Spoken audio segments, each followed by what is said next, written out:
Anas bin Malik, sahabat Nabi, pembantu Nabi, dan orang yang selalu berkhidmat untuk Rasulullah sallallahu alaihi wasallam. Kalau ditengok orang yang dekat dengan baginda Nabi dari golongan laki-laki, dekat daripada dekat fisik itu adalah Sayyidina Anas. Kalau dekat daripada sifat itulah Abdullah ibnu Umar. Sifat maksudnya gaya, gerak, geri, akhlaknya Nabi itu ditiru. Kalau Sayyidina Anas bin Malik dekat fisik, saking dekat fisiknya, Anas bin Malik sempat merasakan seperti apa lunak dan lembutnya telapak kaki atau tumit daripada Rasulullah sallallahu alaihi wasallam. Siapa orang yang bisa merasakan tumit Nabi itu kalau bukan orang terdekat dengan Nabi? Pasti. Kata Sayyidina Anas bin Malik, tumitnya Rasulullah sallallahu alaihi wasallam lembut dan halusnya seperti pipinya. Siapa pula yang tak tahu kalau pipi tadi itu? Anas bin Malik tahunya pipi Nabi lembut karena Anas bin Malik pernah dipeluk dan cipika-cipiki dengan baginda Nabi. Nabi menganjurkan seperti itu. Ketika berjumpa dengan seorang muslim kita, saudara kita muslim berjumpa, kita dah lama kita tak jumpa, dianjurkan untuk cipika-cipiki. Cipika-cipiki ini dalam bahasa Arab muqabalah, mu'anaqah. Kemudian disebut mu'anaqah karena dia bertemu antara pipi kanan dengan pipi kiri. Taqabul. Dipeluk, jumpa pipi kanan dengan pipi kiri. Ini hukumnya sunnah. Sunnah inilah yang hilang semenjak corona. Bukan salam saja yang berubah ketika corona, cipika-cipiki pun berubah dengan corona. Jadi orang berburuk sangka dulu, Masya Allah luar biasa. Didekapkannya pipi kanan, pipi kiri, setelah itu dipeluk sambil dengan mu'anaqah. Anaqah memang dibunyikan itu. Dibunyikan. Begitu. Itu sunnahnya seperti itu. Laki-laki kita dengan laki-laki ketika berjumpa, dah lama tak berjumpa dengan sahabat kita, dah 2 bulan, dah 3 bulan tak jumpa. Pas jumpa dianjurkan bersalaman, dianjurkan cipika-cipiki, dianjurkan berpelukan. Begitu sunnahnya dalam syariat kita. Sambil mu'anaqah memang dibunyikan. Begitu dia. Perhatikan orang Arab. Orang Arab membunyikan yang bukan kepala dengan kepala, enggak, itu adu kambiong namanya. Ada pakai kawan sobok Yahudi yang punya macam tu. Tengok dalam syarahan hadis. Salah satu cara salamnya Yahudi, salam khasah katanya, dengan cara salam tersendiri. Macam mana? Kepala dengan kepala, macam adu kambiong. Enggak, Muslim tu bukan. Muslim tu pipi dia. Tap, peluk. Begitu dia. Semakin lama rindu, semakin lama kita peluk sahabat kita. Begitu dalam syariat Islam. Anas bin Malik berpelukan dengan baginda Nabi. Terasa Anas bin Malik itu lembutnya pipinya Sayyidina Rasulullah. Begitu juga lah lembut daripada tumitnya Nabi. Kenapa tumitnya Nabi? Anas bin Malik tahu Nabi memakai sendal. Anas bin Malik sudah menyediakan sendal untuk Nabi SAW. Berapa hendaknya keistimewaan Sayyidina Anas bin Malik? Mungkin kalau kita hitung-hitung orang-orang di dunia ini, mungkin tidak ada yang semulianya dan seindahnya masa Sayyidina Anas bin Malik. Anas bin Malik diizinkan Nabi keluar masuk rumah. Keluar masuk rumah diizinkan Rasulullah. Memegang sendal Nabi, menyiapkan sajadah untuk Nabi, menyiapkan air untuk mandi bagi Rasulullah. Siapa kira-kira yang tak galau? 10 tahun jadi khidmat pembantu Nabi, orang yang mulia, yang selalu didatangi Jibril, ketika itu meninggal dunia. Siapa kira-kira yang tak galau? Anas bin Malik termasuk orang yang galau. Biasanya keluar daripada rumah berjumpa langsung dengan Rasulullah. Terngiang-ngiang di telinga Anas bin Malik, Nabi memanggil, "Ya Unais." Itu panggilan sayangnya Rasulullah. "Ya Unais, ta'al ya Unais." "Ya Unais." Berarti Nabi sudah memanggilnya. Datang Anas bin Malik cepat. Begitulah ketika Rasulullah SAW tidak ada lagi, panggilan itu pun juga tidak ada lagi yang memanggil. Terngiang-ngiang di telinga. Walhasil Anas bin Malik pun tak begitu betah tahan lama di Madinah. Ketika berjalan biasanya dengan Rasulullah, Nabi ada. Ketika salat, Nabi yang jadi imam. Ketika tausiah yang menyampaikan tausiahnya, ceramahnya Rasulullah. Para sahabat duduk. masa-masa yang indah itu sudah habis, masa-masa yang indah itu sudah tidak ada. Dan alhamdulillah Anas bin Malik mendapatkan 3 perolehan daripada Rasulullah. Allah berkahi harta, Allah berkahi anak, Allah berkahi usia. Usia Anas bin Malik lama, panjang. Makanya sempat Anas bin Malik berjumpa dengan Hajjaj Yusuf As-Sakhafi, yang pernah kita ceritakan kisah riwayatnya, yang ketika Anas bin Malik mau dibunuh itu, kemudian kelihatan oleh raja, Anas bin Malik membuat 2 ekor harimau. Padahal 2 ekor harimau itu tidak ada, kelihatan saja oleh raja. Jadi kenapa kok kelihatan oleh raja? Padahal akan dibunuh nih, akan dibunuh oleh Al-Hajjaj, akan dibunuh ya daripada Sayyidina Anas bin Malik. Karena Anas bin Malik mengatakan, engkau pemerintah yang zalim, engkau pemerintah yang diktator, kata Sayyidina Anas bin Malik. Al-Hajjaj tak boleh dikatakan itu. Setiap orang yang mengkritik Hajjaj akan dibunuh. Siapa saja dibunuh, tak tahu nak sahabat Nabi kah dia, nak ulama kah dia, tak tahu. Pas dijatah Anas bin Malik, usia sudah sepuh, usia sudah tua, tangkap Anas bin Malik, kata Hajjaj.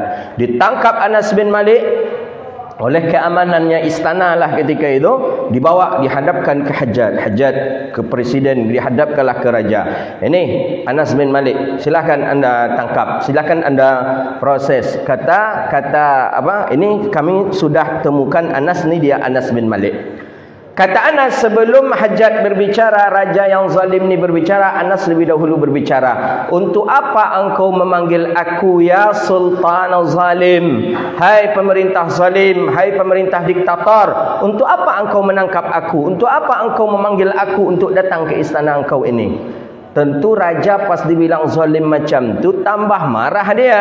Kata raja, tak usahlah banyak cerita lagi, kita proses saja, bunuh, eksekusi. Kata raja, okey, dieksekusi. Dibawalah Sayyidina Anas bin Malik ke tempat eksekusi untuk dipancung, untuk ditebas leher daripada Sayyidina Anas bin Malik. Raja sudah menunggu di dalam ruangan. Ketika raja menunggu dalam ruangan, Anas bin Malik diikat tangannya oleh bodyguard yang besar-besar badannya.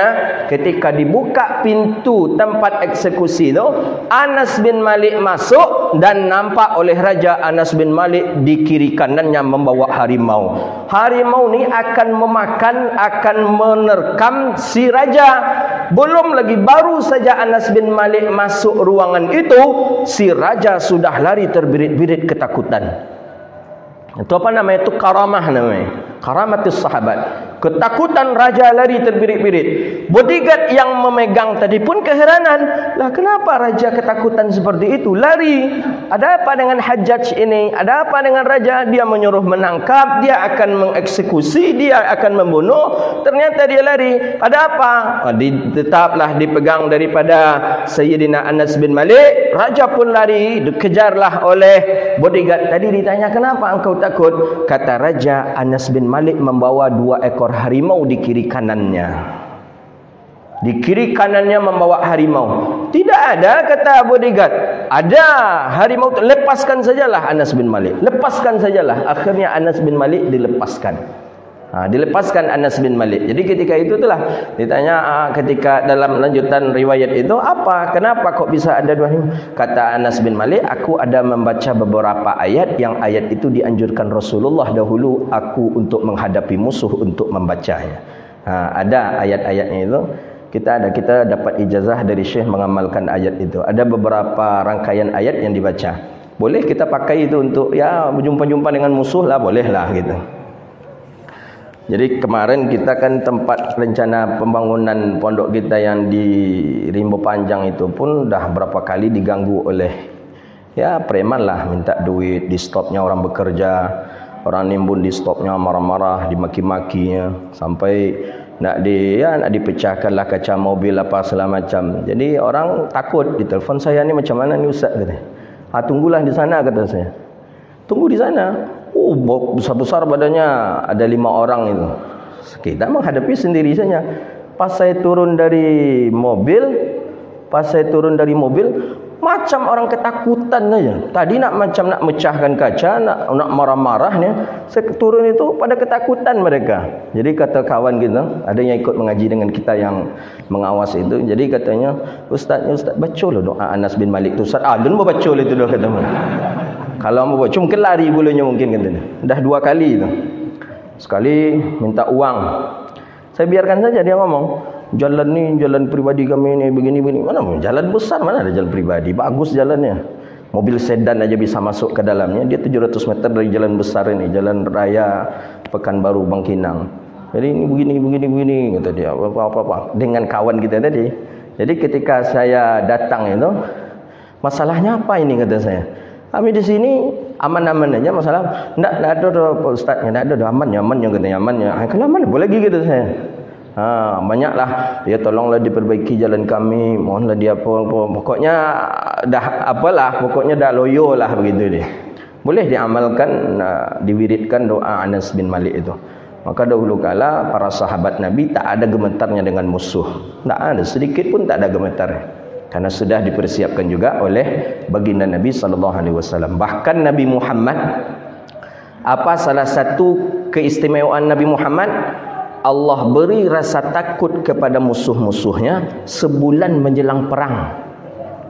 1 bulan menjelang perang. Ini bulan April, Mei, Juni akan perang. Dari sekarang mereka dah pada ketakutan musuh-musuh Nabi. Ada yang sakit perut, ada yang menceret selama sebulan itu, ada yang masuk Islam cepat, udah kita akui sajalah, datang sajalah ke Muhammad. Ada yang apa 1 bulan namanya. Itu merasa pada lama perang lagi. Begitulah daripada mukjizat Nabi sallallahu alaihi wasallam. Kalau kini kau terbalik, sebulan tu awak pula nak menceret dia melawan musuh daripada awak yang hak. Tu dek Gadang Sarawak nama tadi tu je tu. Orang bajak berkandang orang. Tiba-tiba digas pula ada orang. Awak pula yang apa nak minta maaf pula. Anas bin Malik rahimahullah radhiyallahu taala anhu. Mudah-mudahan kita berharap kepada Allah, memang kita tak bisa seperti Anas bin Malik dengan Rasulullah semakin dekatnya. Setidaknya kita mengenal nama sosok yang mulia namanya Anas bin Malik.